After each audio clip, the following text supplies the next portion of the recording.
O mais importante, além de todos os motivos que ouvimos, porque você é um modelo para outros jovens fundadores de empreendedores que realmente têm ótimas ideias malucas, ideias não convencionais e precisam de incentivo para simplesmente fazê-lo. E vai em frente e você mostrou ao mundo, então isso é realmente para mim a coisa mais importante e, nesse contexto, a primeira pergunta que você costumava trabalhar em Nova York como banqueiro de investimentos, então em um investidor banqueiro é na verdade exatamente o oposto de um empresário, ele está delegando riscos para outras pessoas e, basicamente, como você descobriu como você achou que deveria mudar de banco de investimento para realmente lançar uma empresa. Acho que sempre quis fazer isso mesmo desde criança, tive a ideia de outras pessoas que toda vez que eu olho para algo parece que poderia ser melhorado, você sabe que há algo errado com isso, então pense como esse restaurante poderia ser melhor, como você poderia saber. E então eu, a propósito, sempre tive esse tipo de ideia antes de realmente entrarmos nisso. Que tal essa produção incrível que você e sua equipe montaram? É realmente incrível por sua originalidade, como essas caixas que você estava filmando ao vivo. Legal, então obrigado, você gostou, é incrível, mas acho que o melhor sobre os humanos em geral é que estamos sempre melhorando as coisas e então, empreendedores e inventors, e você sabe, se eles seguem suas curiosidades, eles seguem suas paixões e descobrem algo e depois descobrem como torná-lo melhor e nunca ficam satisfeitos, e você precisa aproveitar isso. Na minha opinião, você precisa aproveitar essa energia principalmente em seus clientes,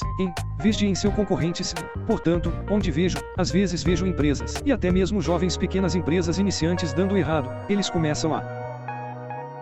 prestar mais atenção à concorrência do que aos clientes. Acho que em grandes indústrias maduras isso pode ser uma abordagem vencedora em alguns casos, meio que seguir de perto, deixe outras pessoas serem os pioneiros e você sabe, e disso pelos becos sem saída. Há muitas coisas que uma nova empresa inventiva tenta não funcionará, e então esses erros e falhas funcionam, custa dinheiro real, e talvez em uma indústria madura em que as taxas de crescimento sejam lentas e as mudanças sejam muito lentas, mas como você vê no mundo cada vez mais, não há muito qualquer mudança em indústrias maduras está acontecendo em todos os lugares. Você sabe que vemos isso na indústria automobilística com carros autônomos, mas você poderia ir direto para a linha de todas as indústrias e veria isso. Mas espere, você tem alguma ideia de onde sua ambição realmente vem, do que estava te guiando? Eu realmente não sei, você sabe, o meu sempre fui apaixonado por certas coisas, e me apaixonei por computadores na quarta série e tive muita sorte. Minha escola primária tinha um teletipo que se conectava a um mainframe computador, que algumas empresas e o centro de Houston doaram um pouco de tempo de computador para. Isso é que você sabe que pode imaginar esses teletipos, eles tinham a fita perfurada e eles tinham um modem de 300 baud, você discava o telefone e o colocava na base. E então nós tinha algum tempo compartilhando naquele computador mainframe. Nenhum dos professores sabia como usá-lo, então eu e duas outras crianças namoramos depois da escola e meio que descobrimos como fazer isso, e descobrimos e meio que ensinamos nos programando a partir de livros. Acho que uma coisa é que tive muita sorte no início da minha infância. Veja, todos nós ganhamos presentes e temos certas coisas em nossa vida pelas quais temos muita sorte, e uma das mais puldaruças é quem você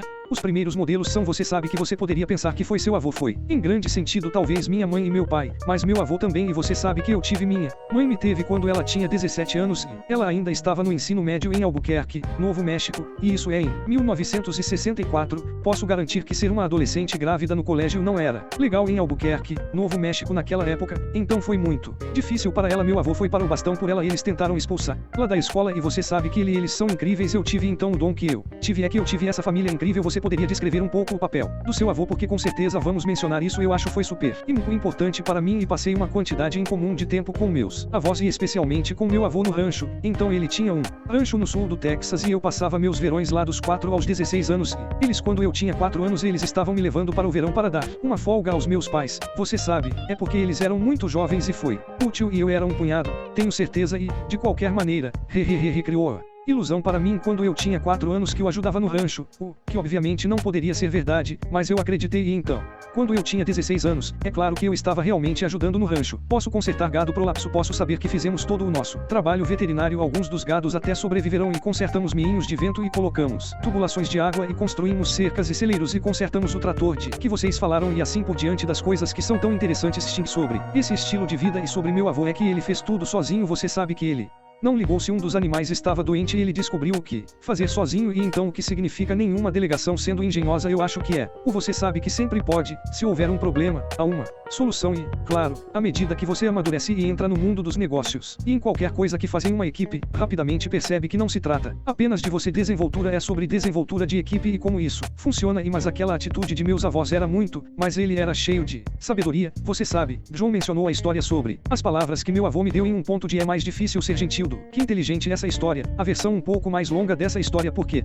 essa foi uma sabedoria realmente poderosa é que eu fiz minha avó começar a chorar. E a maneira como fiz isso foi que estávamos dirigindo em uma longa viagem e ela era uma fumante inveterada e eu provavelmente tinha não sei, 10 anos, então isso foi por volta de 1974 e foi em um período em que havia anúncios de rádio pesados tipo de anúncios de rádio antitabagismo tentando convencer as pessoas para sem de fumar e um dos anúncios tinha esta figura que dizia algo como cada tragada de um cigarro tira tantos minutos de sua vida acho que foram 2 minutos, mas não consigo me lembrar de cada tragada de um cigarro, então eu sentei-me no banco de trás nesta longa viagem de carro e calculei quantos anos ela havia tirado de sua vida, e em minha mente de 10 anos de idade eu tinha sido extremamente inteligente para fazer isso e então quando terminei minha aritmética eu orgulhosamente anunciei a ela quantos anos ela havia tirado de sua vida e tive uma reação que não esperava, com ela explodindo em lágrimas e então meu avô parou o carro e me tirou do carro e eu não tinha ideia do que estava prestes a acontecer porque ele nunca tinha disse uma palavra cruzada para mim e eu pensei que ele poderia realmente estar com raiva de mim, mas ele não estava, ele me levou para sair só porque ela tinha um pouco de privacidade dela e ele disse essas palavras incríveis que ele disse um dia você vai descobrir que é mais difícil ser gentil do que inteligente.